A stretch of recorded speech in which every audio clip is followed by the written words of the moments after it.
Hey guys, welcome to this week's podcast episode for the Financial Freedom for Physicians podcast. I'm your host, Dr. Christopher Liu, and I'm really excited about today's guest. His name is Trev, but he dubs himself as a Spartan. He's a former physician, healthcare. He's got an amazing story. This show is really designed to highlight to doctors what else is possible out there. And I'm happy to welcome Trev to the show. Welcome. Yeah, thanks, buddy. It's good to be here, man. It's fun. It was good to just rap a little off camera too. Like it's good. Yeah. And finding out that you are literally just right across the state. Yeah. Texas is a great place though, right? Dude, Texas is good. Tell people about, your story. You shared it with me, but I want the people to hear about it and we'll get into it. So, and I'll give you the Cliff Notes version because there's a lot that's like, I've lived a lot of life at 50. And so, I mean, like I started off in medicine. I was that Doogie Howser kid, right? Like I got bugged all the time when I came out because I graduated really early. I went through med school really young. And so I was this little kid, right, in the hospital, and you get no respect. All the older doctors look at you and they're like, yeah, you don't know anything. You're just a punk, right? Which is not true, but you get judged. And so I went through trauma surgery and I didn't, you're generally the delivery of or the bearer of bad news, right? For the most part. And you're kind of in a meat grinder, right? Because you're always putting people back together, and it's usually because of their own stupidity.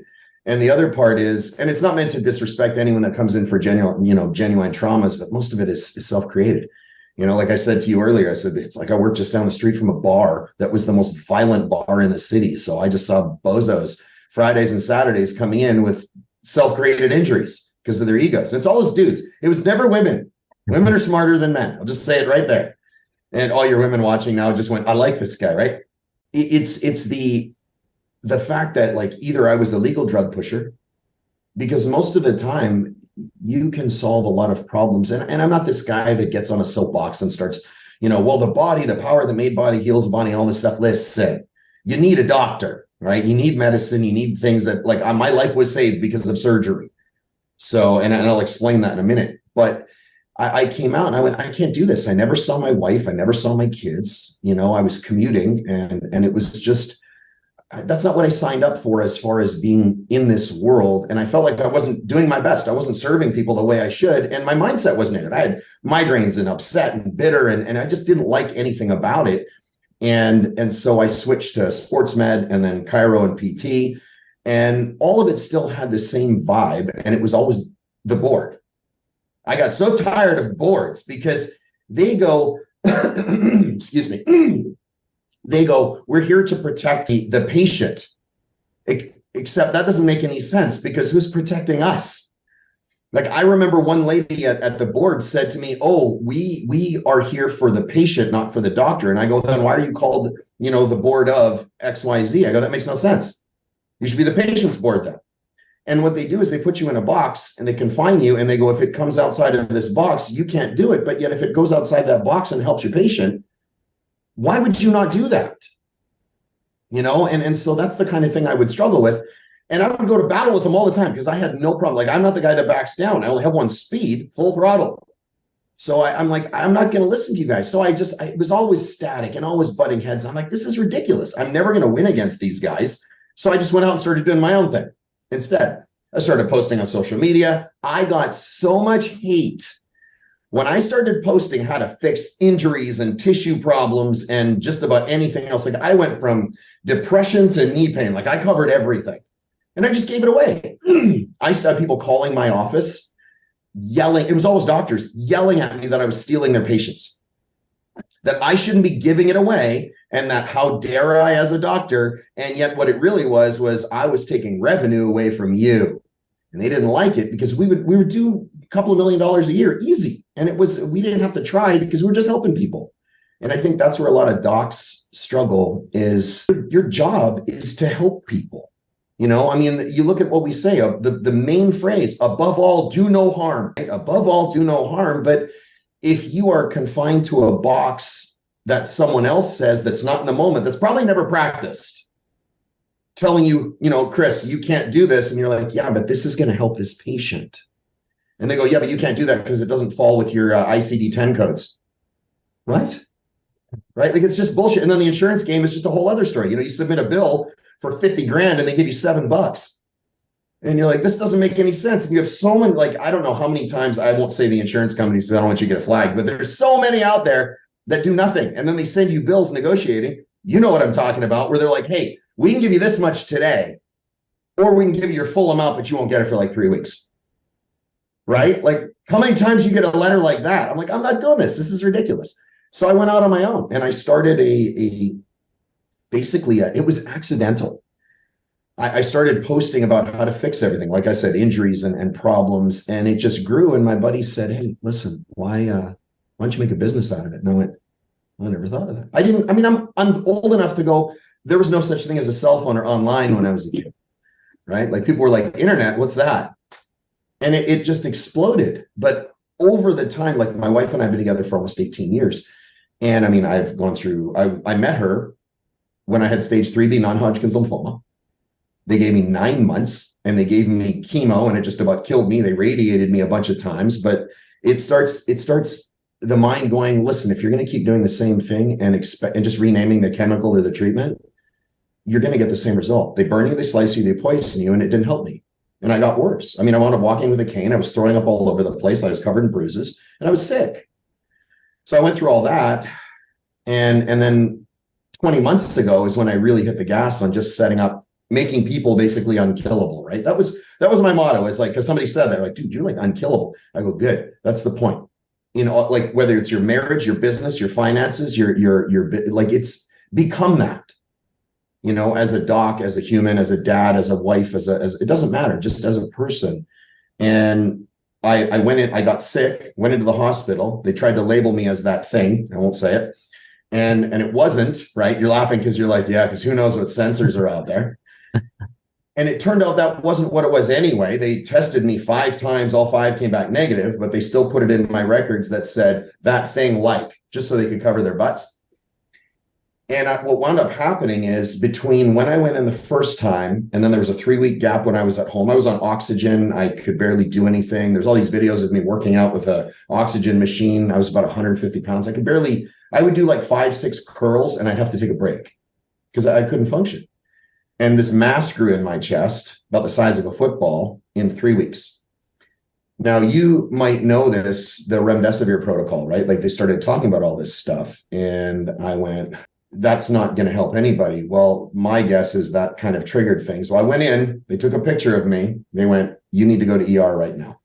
So I went to ER and they're like, you need to have thoracic surgery. And I basically went, holy shit. Like, you're not working on my wrist or my elbow. You're working on my chest.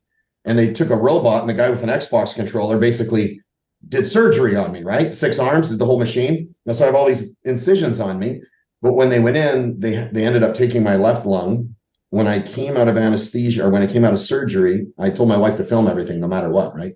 So she's got me on video and, I'm all high after anesthesia. And the doctor took a knee and he goes, listen, the surgery went well. It took a little longer, 45 minutes longer. That's an eternity for surgery. And he goes, but we had to take your lung. And I'm like, okay. I'm on video going, did you give me a new one? Because I'm just all loopy. And 20 minutes after surgery, I'm up walking around the room with chest tubes and oxygen and everything. Because I said, you can either get me up off the floor or get me out of this bed. But either way, I'm going to get better. They told me it was going to be 14 days. I was home in 7. And I left the hospital in a wheelchair on oxygen with 12 different drugs. And I am on none of that 20 months later. And within the first 12 months, we built a multi-million-dollar business. I rebuilt myself. And, honestly, it changed my marriage, my life, everything, because I just became more focused on creating a great life, not just being a doctor, right? I stopped caring about that word and I started going, how do I be a great human? And it changed everything, right? But I had to start from the bottom. Like I couldn't do anything. All I could do when I got home, Chris, was walk. And so I hooked up a sled with a weight on it. And I told her, she goes, what do you want to do? I said, I want to work out. She goes, okay. My wife is the best human being on the planet. She is my best friend. And she goes, okay. She goes, what do you want to do? I said, well, I'm going to go walk. I'm going to walk around. My driveway is about 400 meters, like gravel, right? And a circle. And I said, come get me when I collapse. I don't even remember how many laps I did. It wasn't that many, but I'm on video and I go, Captain America is going to call me and ask me how I got so jacked, right? And she came and got me and walked me back into the house, and I've never missed since. And that's been the basis of everything. I just don't miss. Great story. And then, for a lot of doctors, I think they have the same, these same issues with the system, and it's kind of needs a massive upgrade, and healthcare is really not worth it these days. And so, but then the doctors, they're tied to their society's expectation, parents' expectation, spouse, and then they either guilt and, a lot of them, people pleasing. So how do doctors, get free of this, develop massive self-worth, and embrace and take ownership and kind of do their, live their life? Sure. That's the right question, because you get it. Most docs, like all of you guys watching, you've done, 8, 9, 10, 11, 12, 15 years of school, right? Which already is this, like, it creates this paradigm that's what is required of you, that you have to work 20-hour days. And listen, we work long days. When we first started creating this company, like, we do 7 figures a month all day long, and that's never a problem. Most doctors will never see that. They don't do that in a year. But the flip side is, a lot of people, so many doctors become doctors because of the money. Dude, there's so many things out there that'll make you way more money than a doctor. I learned that the hard way. Right? You're laughing. You're like, yep. Look, Mr. Beast is on YouTube. He makes like 200 grand a minute or something. Like, it's some outlandish amount of money.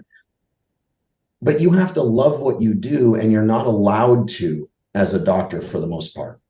And I think that's the problem, is you come out and your heart says this, but the world around you says you can't. And the biggest struggle humans have is convincing yourself of something that your heart knows is a lie, right? So when you're trying to do that, you're at war with yourself. You're not just at war with the expectations and the spouse and the board and the hospital and the rules and all of that. You're at war with the person you see in the mirror, because you know damn well you're full of shit when you look in the mirror, because you don't admire the man or the woman you're looking at, right? So to create that self-worth, I think the work instills the worth, but you're being held back from the work you want to do. So honestly, I think what every doctor should do this. Because you just said the right thing. You said that the entire healthcare system needs an overhaul, because right now it's not a healthcare system, it's a disease care system, right? They wait for you to get sick, and then they bomb you with all this stuff in hopes that you're going to get better. But no doctor anywhere, and this is so offensive to people, which is weird because it's the truth. No doctor anywhere has ever cured anybody of anything. Doctors don't cure people, right? Like, and people don't get that. Their egos get fluffed up. I go, take your ego away, man. Doctors don't cure people. The body does all the work once you take all the shit out of the way, right? Doctors help. We are the catalysts that allow people to get better. But we're not magically taking cells and stitching them together. We're not creating new tissue. We're not doing any of that. We're not creating like neovascularization or anything. The body does that stuff. So if you look at what we're allowed to do versus what we want to do, I think there's a massive separation between that. And I think that is what destroys our worth, because in your head, you go, I want to do more. And I want to do this, I want to do that. And you're like, well, the rules say this, or my boss says that. I actually have a friend of mine that's a doc, and she lost her job, let's say, because she wouldn't listen to the rules of basically being a salesman. She goes, I don't want to be a salesman. I'm trying to help people. Right. And that's screwy, because you're now what? You're being stood on for not selling a product or a service because you're a doctor? Listen, I want everybody to be rich. I really do. I think everybody could too. It's easy, because there's nobody out there that if they show up every day, they do the work, they work in the right direction, they never miss, they don't do any excuses, and they keep grinding away in the direction they're supposed to, you will have it all. I lived in my car. I know what it's like to have nothing. So I know what it's like to have to build for nothing. And I think a lot of people come out with $200,000, $300,000, $400,000 in debt going, shit, I'm never going to get out of this. Right. But don't worry about that. Worry about taking care of people. The money shows up later. And I think what you have to do is go beyond the scope of just where you are in your address. I think what people do is they don't utilize social media the right way. And I'm not like I run a coaching company. One of our companies, our biggest company, is the Spartan business, right? Spartan Army business, where I go, I'm going to take you, Chris, and we're going to scale the crap out of your business, and we'll bring you up to $1 million a month, $1 million a week, whatever it is. And people hear those numbers, they go, how is that even possible? That's the problem. You say it's not possible because you're still trading time for money, which is what a lot of doctors do. You can't trade time for money if you want to become rich. You can't trade time for money if you want to be successful. You can't trade time for money if you want to have a strong family and a great, if you want your own health to be good. You can't, because you're going to eat up all your time for very little money. You have to be able to scale that, and that eats away at you. So again, that deteriorates your self-worth. So I think if you have to expand outside of that. Like I have doctors in my business program going, what do we do? Because we have no idea. Because how many business classes did you actually take in med school? Zero. None. Yeah. Zero. How many social media classes? Zero. How many public speaking classes to actually engage with somebody? Zero. But they're like, hey, we're going to teach you pharmacology and toxicology, and you're going to take microbiome like crazy. And like all of that, right? How many, even neuro classes, how many like CNS and PNS classes did you take? Not that many. You took gross anatomy, you started with the body, and at the end of the year, you had parts, right? That's basically what we all did. We got in the lab, and for some reason, the smell of the formaldehyde or whatever they use now, it always made you feel weird. I had somebody tell me it made them hungry all the time. I'm like, really? And then I asked other people, and they're like, yeah, it really does, but I didn't want to say anything. That's fucking weird. I'm just going to say that. That's some Dexter stuff right there. Yeah. But at the same time, you come out with no real experience, but you get a degree, and then you have to pay for a license, and you pay incredibly exorbitant rates for malpractice just to protect yourself against some knucklehead that wants to sue you because they're just not happy with their own worth. Most people don't sue medical doctors because they had a problem. They do it because they're not happy with the result, because they didn't do what was required anyway. Yeah. Right. And so we deal with that, and we're under this constant barrage. And now medical doctors over the last 2.5, 3 years have just been under the like in the firing range. Like they're just downrange all day long taking bullets because of what happened, because the few destroyed it for the many. And that's embarrassing. So I think what should happen is doctors need to take back going, we give a shit about you. I want you to be healthy. I want you to be strong. I'm not going to shove pharmacology down your throat all day long. And if that's what you're going to do, I'm sorry, you're wrong. That's not the answer. The answer isn't a pill all the time. It's not surgery all the time. It's to create a durable version of you. And my job is to facilitate that as much as possible. So I tell people, here's what you do. Give away all your shit for free that you legally can. Get on social media, create I'm Dr. Alan Jones. And if there's an Alan Jones, sorry, I'm not using your name for real, but it's a fictional character, right? But I'm Dr. Alan Jones. And then you go out and you go, what do I believe in as Alan Jones? What matters to me the most? And then you show your family, you show your life, you show how you help people. And then you give them all that information. It's called the halo effect. And what happens is people start to look at you and they're like, hey, Chris, I noticed, I just caught your social media. I didn't even know you did that. That's really cool. Listen, I'm having this and this and this going on. Can you help me? And then they call you. You know why? Because they have no idea who you are or what you do until they see it. And then you start acquiring social proof. Like people ask me all the time, like, dude, you are everywhere. Yeah, and I started where one person knew who I was, my wife. Nobody else knew who I was. So you have to look at that. And unfortunately, you show me someone who's incredibly successful, I will show you somebody that suffered a tragedy 90% of the time. You don't have to, but unfortunately, all the eyes look at catastrophes, right? People want to see a train wreck. Yeah. Don't go out and create mass hysteria in your own life just to do that. But you have to give of yourself, give of your time. And when people go, I'm not doing that, then don't be successful. Quit your bitching. It's like, then don't have money. Don't have free time. It's not my problem. It's yours. Most people, it's what they want is on the other side of the work they are not willing to do. But they'll point and hate. Well, that doctor's making so much money. It's because they work for that company. No, it's not. It's because they're doing the work and they earned that position. When you distill it down, it's because they're doing more work than you are. And I don't mean like you and I are old enough to go grunt work where we're carrying bags of stuff and we're shoveling. I mean the work required to advance their position and earn the money, because the work instills the worth. It always does. If your self-value is low, it's because you know inside that you're not doing the work required to get to where you want to go. You can't lie to yourself. You try and you lie to everybody else. You're like, oh, you start to despise and loathe yourself. And that creates this weird depression that's from an external source. Just start doing the shit you need to be doing. So what I would do is I'd tell people, write down all the stuff I'm really good at. Everything I'm great at, whether not just a doctor. You're like, oh, I'm Dr. Alan Jones. Okay, I love doing this stuff's all awesome. I love this. Put down 10 things. And then go look at your social media. And if you go, oh, I don't believe in Instagram, okay, then you're not relevant. Sorry. If you aren't on social media now in 2023, you're not relevant. You will not make money, because the first thing people do is they'll be like, oh, Chris, okay, let me look him up and see, right? They look you up to see who you are. They don't care about your Yelp. They don't care about anything else. They look for your Instagram, your Facebook, your YouTube.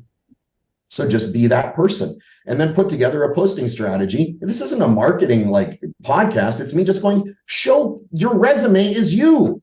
Your resume isn't a piece of paper. That's from 1985. If people look at you and they go, like, how did you and I meet? You saw what I did. I didn't send you a resume. I didn't give you a highlight sheet. You went, oh, this guy seems like he has X, Y, and Z that I'd like to talk about, right? But you have to be that for the world, and then be unfazed by the knuckleheads that throw hate. And if you're the knucklehead that throws hate, knock it off. You're just being a bitch. Knock it off. So it's like it's true. You're just worthless if you're throwing hate. Everybody successful doesn't throw hate. Only the people at the bottom do.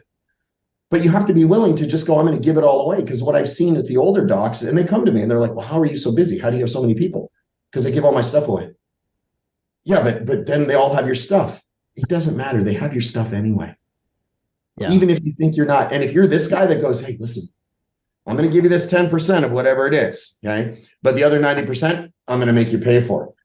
Just give it all to them, because you know what they're going to do? When something goes wrong, they're going to call you, because they know you can help. Help them first. By you earn their business by showing them that you can actually help them by helping them first. And I think that's where people struggle is there. And you don't have to be on camera all the time. You don't have to be like an influencer or any bullshit like that. You look at people out there that are doing it very successfully, they get eyes. The currency right now is attention. And it's not dollars. It's not crypto. It is attention. You get attention, you get paid. Yeah.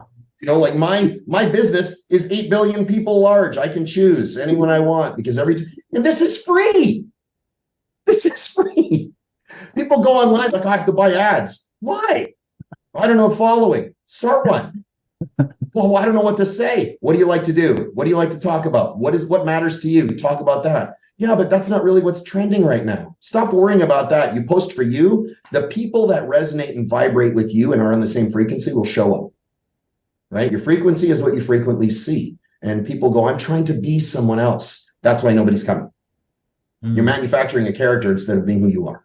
Like, I will never break character. This is me. You watch any of my social media, you watch anything around, people ask my wife, is he really like this? She's like, oh, yeah, he's like this. I love it. Right? But be the most authentic version of you. And then don't worry about what other people are pointing at. If they don't like you, that's on them, not you. As long as you're not a shitbag, you're fine. Be a good person and give a ton of time and just show people what you're great at. They will call you. Just give them a way to contact you. Yeah. Right. Speaking of that, really interesting. And then, so how can people, I know you've got quite a large following, so one of your channels, over 1 million followers, I think Instagram. How can people check you out, follow you, check out your coaching? Yeah, there's a couple of ways. Ideally, you go to Smashworks, and this is WERX at the end, right? Everybody spells it wrong. It's the word smash, WERX. You go to Smashworks anyway, YouTube, Twitter, Instagram. Now it's a Thread they have, right? TikTok, all that stuff. Although TikTok is just real weird to me because they got all kinds of big weird shit. But all like that, just look me up. And if you look up Trevor Bachmeyer, hell, you look up the Spartan. People have been calling me the Spartan for 5-6 years at least. Somebody just said, dude, you like a Spartan. Well, that's kind of cool. It's stuck. Yeah. But that's how you find me. But ask me things. I answer my own stuff. People always go, dude, am I going to get like a representative? No. We have a huge team of people, but I answer my own stuff. But that's why people send me messages, because they want to talk to me. We get about 5,000 messages a day. A lot of them are bots and garbage. Hey, I'd like to thank so-and-so for the financial blah, blah. Get out of here. You know the ones, right? I'm giving $5,000 away to the first 3 people. Sure you are. Give me the money first, and then I'll give you information. Yeah. Right? Show me. But that's how. Just find me, and I'll answer. I'll help you if I can. And I'll give you the direction, and I'll be like, do this. Don't stop doing that. And I'm blunt, and I look for ways to help people grow to become the most elite version of themselves. Like, I build killers. People laugh. They're like, well, that's kind of strange. I go, no, you should be, everything in this world is trying to kill you right now. And people go, it's not like that anymore. Listen, just because the landscape has changed does not mean the game has changed. It's just different. They're trying to kill your attention. They're trying to kill your self-worth. They're trying to kill your family. They're still trying. They just aren't trying to smash you over the head with a rock or attack you from behind a tree. Right? And you have to look at it that way. Become the most robust version. And that's what we do. The best families, they'll make the most money, have the most, honestly, you should be jacked and fit. It's ridiculous if you're not. How many times you heard this? Oh, the dad bod, women like that. Find me one. Find me one. Just find me one. One that can look me in the eye and go, I would rather have the same guy, right? I have my husband now who's got a big roly-poly belly, which is all his fault. I don't care if this pisses people off. You're fat because of you. I've never accidentally eaten anything. And the same guy, if she took her same husband and he looked like Brad Pitt body-wise, she's going to want the Brad Pitt. So you can't sit there and go, but I really like him. You're forcing your family to lie. Like if you're doing that, you're putting them in a bad place. You're making them lie for you. Like I love my people go, not everybody has to be so jacked. Yes, they do. Because it allows you to take a hit. You know what the surgeon said to me? He goes, if you wouldn't have come in, this stuck with me forever. This is why I train so hard. 2 reasons. One, I love my wife and my kids enough to take care of myself. That's important. And I think doctors lose that because we're so busy, right? We're just like inundated with hours and hours of work. And then the flip side is, he said to me, if you wouldn't have been in the shape you were in when you came in for surgery, it's a good chance you wouldn't have made it. Holy shit. And you know that. You can take a hit. The more muscle you have, and I'm not talking about some giant bodybuilder, the more covered in muscle you are, the more robust you are, the more galvanized you've become, the tougher you are. Physically, mentally, emotionally, everything. But most people don't do that. They wait until they're destroyed, and then they go, now, right? Like hindsight, it's a deficiency need health, right? When you have it, you never think about it. When you don't have it, you will pay every dollar you've got and every minute you have to change it. But you know what Steve Jobs couldn't do? Steve Jobs couldn't buy another day with all his billions of dollars. Why would you wait? Why would you wait for a catastrophe to live your best life? It's a strange thing for me. And I've been that. Like, I am not the same man that came out of the hospital as the guy that went in. I came out and I went, I will never miss. And somebody goes, so that's pretty egotistical. It's not. I refuse to allow myself to miss. I won't. And it's not. See, people now confuse arrogance with confidence. And I think a lot of doctors, they get so beaten down, especially lately, the last 3 years, they're so beaten down from society going, you're a doctor? Oh, screw you, but that's not the truth. They're not all like that. Yeah. And then I think that's part of it too, is what, you going to accept that narrative? Says who? Says who? You need to decide who you are and then never miss, no matter what anyone says, no matter what anyone does. But you want to build self-worth and self-confidence as a doctor, do what you say. Like, do what you damn well say every single day, not once in a while, every day, with your spouse, with your kids, with your practice, with your patients, everything. Do what you say, your self-worth, it goes through the roof. Because that goes back to the work instills the worth, right? Like so I never miss. It's on my whiteboard in my gym. It's in purple writing. It says never miss. And that says Brandy, Hope, and Pierce, my wife and my 2 kids, because I want to quit all the time. I do. I just don't. Because I say to myself, not today, man. You can quit. Just not going to quit today, dude. And I came in at the end of a workout one day. I had about 1 or 2 more reps and they were brutal. Holy shit, Chris, I was dying. It was a brutal workout. And I came in, my wife was sitting inside. I just came in and she's like, hi, my babe. She always says it, right? I said, hey. She goes, you done? I said, nope, just needed my why. Just needed to remember my why. I went outside and finished up. You have to have that as a doctor, and I think you lose it. I think school takes it out of you. I think the boards and the meetings and the bureaucracy just takes it out of you, and you forget why you're doing it. You want worth? Start giving your shit away, not for the approval of others, you spend all day seeking acceptance from people that don't care about you, but you get up in the morning and go, I have value and I give a shit about the people I'm going to go see, not, oh, it's Nancy, she drives me crazy. Then have another doctor see Nancy. It's okay. Nancy's still going to get the care, but you don't go there and go, well, Nancy makes me feel like I have no worth. What are you doing? You're allowing somebody to dictate your worth. And then you start to use that in your practice and in your life. And then you hate what you do and you spend 50 years on the planet miserable and broke, right? forget it. Yeah. Does that make sense? Well, great conversation. Inspiring for all the listeners out there. Trev's resources will be in links and show notes. And thanks so much for an inspiring conversation. Dude, this was awesome, man. Like, hey, you're a good dude. You got nothing but smiles too. That's awesome.